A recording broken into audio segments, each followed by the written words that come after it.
一星期一次帶你行雲泉嘅沙田，位於大圍嘅美林村，原來曾經多次獲獎，其中一個特色係人車分隔，中間嘅廣場相當寬闊。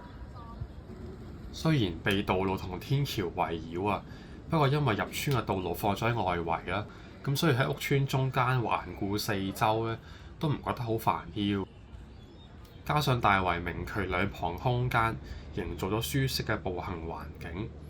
而大圍渠上邊咧，亦都有幾條嘅行人天橋，係通去對岸嘅樓宇同埋設施。不過部分嘅住宅係屬於美城苑嘅，屋苑就圍封咗一段嘅河畔。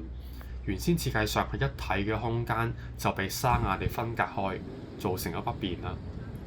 我哋下次繼續沿住河邊漫步，又行下最上游嘅香粉寮啦。